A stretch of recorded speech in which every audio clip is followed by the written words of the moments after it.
Ladies and gentlemen, MrCropper here. Let's open this discussion about John Bolton because I'm upset with Trump for letting him go. I think this is a disaster, and I think that Bolton was one of the best guys that Trump ever appointed. Bolton was one of the best guys that ever set foot in the White House. So I think this is a disaster. I've looked through Mr. Hurd, Dr. Hurd, and these other guys have said some stuff online on Facebook. They've been talking about it. And I'm looking for somebody to say something positive like, well, Trump's right. But I'm not finding it. It looks rough. It looks bad. So, Bolton's gone. And what did Bolton want to do? Aggressive wars. Look over here. L.A.E. Wolt says that if Bolton had his way, these wars would be over real quick. That's the type of fighting I think Bolton wanted to do. Quick, big, crush the enemy like they did with ISIS when Trump first got in there. So, the thing is, World War II is like the last time we did that. Ever since World War II, it's mess around, police action, draw a line, try to get a treaty, try to compromise. World War II is the last time we said we're going to smash our enemy. Now, unfortunately, we didn't even do it then because we were paying one of our biggest enemies the whole time, and at the end we shook hands with them and divvied up the territory. It was one of our biggest enemies. So it reminds you a bit of what we're doing with Saudi Arabia today, and even China. Now, maybe we'll eventually have to fight, but maybe not. We never did fight Russia, did we? So, are we going to fight or are we not going to fight?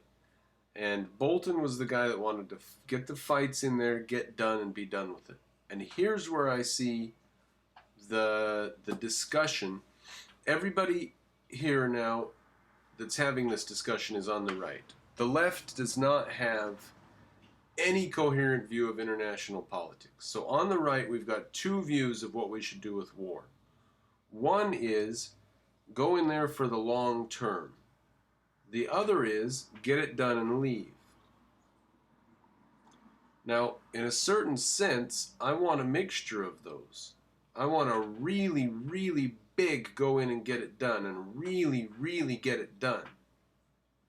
So I want everybody in the world to know that if they go to war with America, it's going to be huge, fast, big, like think Iraq when we did Iraq.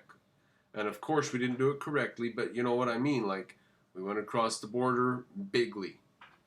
That's what I think we should do. If and when we go to war, we should do it in that way. But I don't think that we followed up well in Iraq. I think we should do more like a South Korea follow-up. Mutual treaty for defense and constitutional government. Don't let them vote. Do you remember Bush and his stupid elections?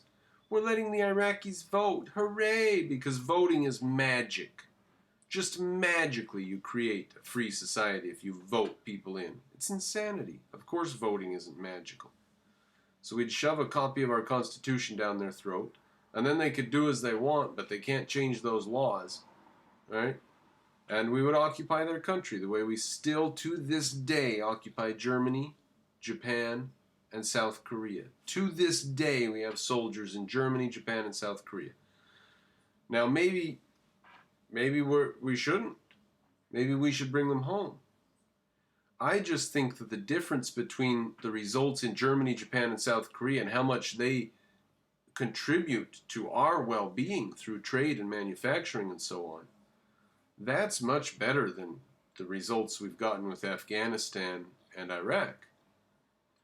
So maybe that's a discussion to be had or a debate to be had on our side, but the point is the left doesn't have any of these people.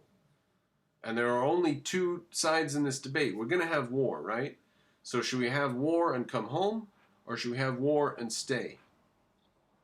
And I say we should have war bigly and come home, and then leave a bit, including a copy of our Constitution, wherever we go to war. That's my view of it. What do we think? I mean, we've got Jeffrey Meek pardon me, who I agree with quite often on quite a lot of stuff. I think he's one of the anti-ablectivist crowd, one of the early ones. And I think that him and some of the guys like him are what some of the objectivists are upset about, that I'm getting tied up with people of questionable character. But, tell me what is wrong with these perfectly reasonable statements. That's what I say about all that. All right, that's off on a different subject. I'm not leaving objectivism by 1 inch, and I'm only able to go where I see the evidence and where I see reality. That's just my project. All right, there we are, ladies and gentlemen. That's what I think our new subject is. One of our new subjects that we have to tackle in this big tent on the right. We've got to have a discussion with everybody about what the military stance of the United States is. Now, I think that we can think of it in the context of us being a quarter of the world's GDP. We could remember that context. So don't just think America is just like Zimbabwe or Congo or Venezuela. We're just identical to all those countries, and what should all those countries do with their military? America should do the same thing with their military. I don't know if that's true, because the context is we're so big, so productive, and we are free. There's no one on the horizon. Everybody said China's going to overtake America. How could they? With fake statistics and garbage. So America's going to be the top dog for a long time, and everybody thought the European Union would get together, and they would be, they're just as big as America population-wise and a bigger market and so on. No, that's just not going anywhere, is it? So America's going to be the top dog for the next 20, 30, 50 years. What are we going to do militarily? What's our future militarily? I like the Germany, Japan, South Korea vision for all of our enemies. And I wish Afghanistan and Iraq today looked more like a rebooted Japan did in the 1950s and 60s. That's what I wish we had. What do you say, ladies and gentlemen?